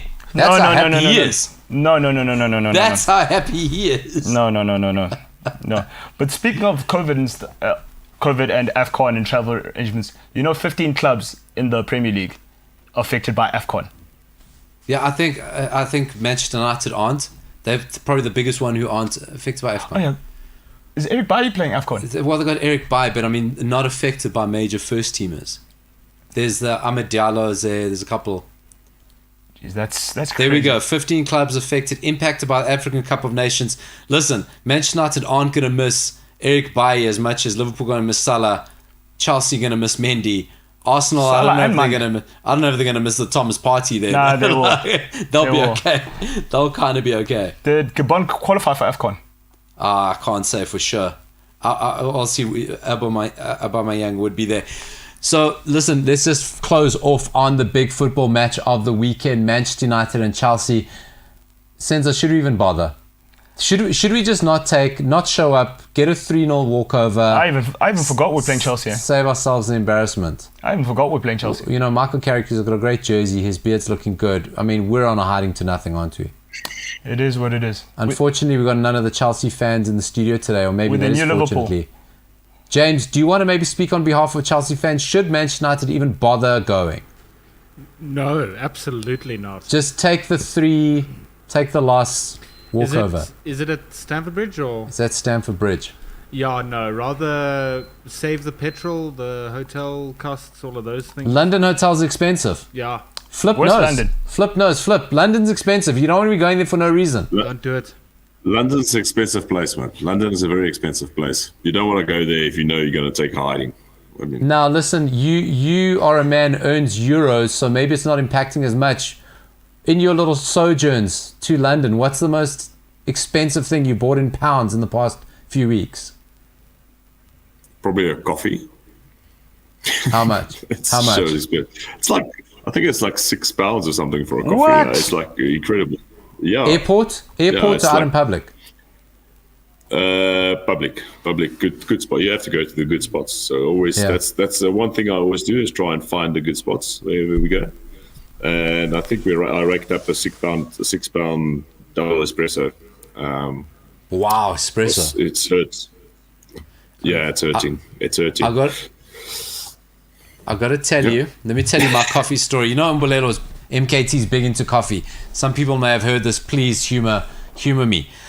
So we had a meeting together here now the one day, and he's busy with his coffee, grinding, turning the things, whatever. It's a whole process, right? I think actually very aloof. You know, we must have. It's very aloof and pompous. Yes, it is aloof and pompous to spend so long making his coffee. Anyway, at the end of this whole 3-hour process, he says to me, "Oh, would you like some? It's some Ivory. It was Ivory Coast. It was an Ivory Coast single origin coffee."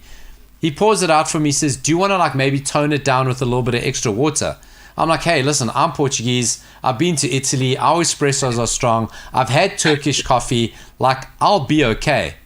Flip, I could taste time. Imagine. I could see through walls. Like, I shook for 3 hours. You were seeing sounds and hearing taste. My God. I was predicting people's futures. And I was right. I have never had a coffee so strong. It's the limitless pool. That's why he runs 100 Ks. That's why he runs 100 Ks. With the amount of coffee that guy drinks. Yeah, that 100% explains it. Listen, that coffee, I'd run 7,000 Ks. It's all about the buzz. You have to get the little buzz. Oh my God, that stuff, that is like, if in the next season of Narcos, that's what they're trading in, like, I can believe it. That stuff is high grade stuff. A grade, top shelf. Good God. So anyway, Manchester United, don't even bother going to London. Don't do it. It's going to be a mess. Did we speak about PSG that lost against Man City or not really? Oh, there's an yeah. We got it into them yesterday. What's been the response over your side? The woods. Were we surprised that they're hanging out with transvestites and trying to kill each other? I mean, it's just a mess at the club. Just normal. You know, we're saying with Pochettino being linked to Manchester United, it wasn't exactly the best week to come to Manchester and get thumped. Get rolled over. You know, I mean, if you kind of want the future of what it looks like when you got a bunch of superstars can't perform, like, hey, this is what Manchester is going to be for you. And according to goal.com, I just saw a tweet now. They say the rumor is they've been speaking to Zinedine Zidane. PSG. So, yeah. So not only did you miss out on your other job that you wanted, now you might lose the one that you have. Getting shifted already. Yeah. Hey, we just before we close up, there's been some more crowd trouble in Ligue 1, actually. Dimitri Payet's getting hit in the head with a bottle once again.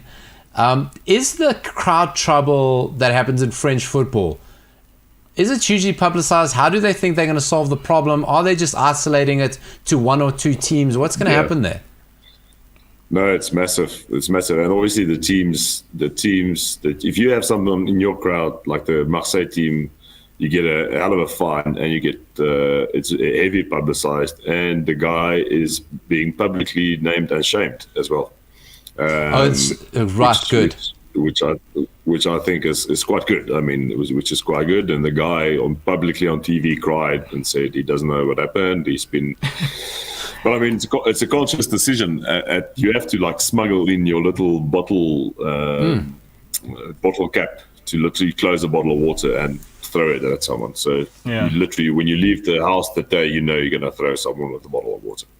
Hey, listen, you got to know, right? Because now, for the ultras in Europe, those guys are off the chain. Being an ultra is a business, right? You need to have access to the stadium to make money. Absolutely. Because it's not just about illicit. They get a cut of the ticket sales. They get a cut of the concessions. It's a firm. That's how they call it, a firm. That's a firm, right? So these guys, they spent a season and a half out. And remember, you know, when the COVID first broke out, League finished. Yeah. They didn't even carry it on. Oh yes, yeah, they did say. Yeah. They just declared the league done where they were, where they stood. They go a whole season without money. And now they're going, hold on, you guys are compromising our business here. So that guy, I'm sure he didn't turn himself in out of the goodness of his heart. Down there, he had a knock on the door with some men with baseball bats saying, hey, you better tell these guys it's you, or else things are going to get very uncomfortable. We're not going down for you. But we know the French and crowd trouble. I mean, if they couldn't control one guy from slapping a president, so now what are they going to do to football ultras? Flip, do we know the French and crowd trouble? Did Senzo just make a broadly generalistic statement? Or is this true? Is this well known? I mean, storming the Bastille. As a South African, we're not allowed to do that. But I mean, they gave them some yellow vests and they made a lot of shit. In South Africa, we just burn down Durban when we go out. Why not? Still feeling the effects of it. They're calling it. Let's just lump it in. Let's all go to 8th wave and just call it over and done with. Flip, what you looking forward to sporting wise this weekend? Sporting wise this weekend, there's not a lot happening. Barbarians match on. Try and catch up some Premier League, which I haven't watched in ages. See if I'm going to try and pirate the South African cricket match now, because SuperSport don't want to show them over here. You get killed in North Korea for such things. Exactly. And other than that, probably have some sports in the bar tonight somewhere. There you go. That sounds great. Listen, Flip, please don't get caught by the North Koreans. We need you back. We see what happens when they're pirating. Be like James. Listen, James got to use... Obviously going to start training for my comeback for Namibia. Of course. The guys are raising Tafel lagers. The guys have got the Mampur out. Even I'll raise a Tafel lager. You heard it here first. Flip van der Merwe coming back to represent Namibia. Senzo, it has been so great having you. Flip, you're the housewife's favorite. Housewife's favorite, like Omo washing powder. Imagine. That's what she said.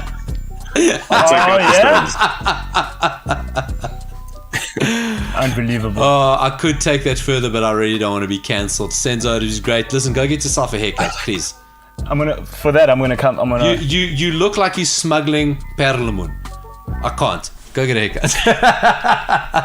Listen, MKT's running 100 kilometers. We'll put out the link. Senzo's looking at me like he's not very happy what I say. Oh God, you look like an piano artist. I mean, it's a nightmare. We're gonna put up MKT, track him, see where he is, make sure he comes back. He's gonna run the 100 kilometers, have some coffee, then run back to Johannesburg. He's back on Monday. I've been the able to walk? Well, he has to sit. This is an easy job, I gotta say. I've been sitting here for 3 hours. It's great. My bum's numb. Wow. Like James is after he smuggled his USB stick after his keystering into Pretoria prison. Whatever you do this weekend, don't have a prison wallet. Whatever you do, real wallet. Swipe your credit card. Don't carry a prison wallet. It's been great. Manchester United, don't go to London. We, like they say, we are the hell out of here.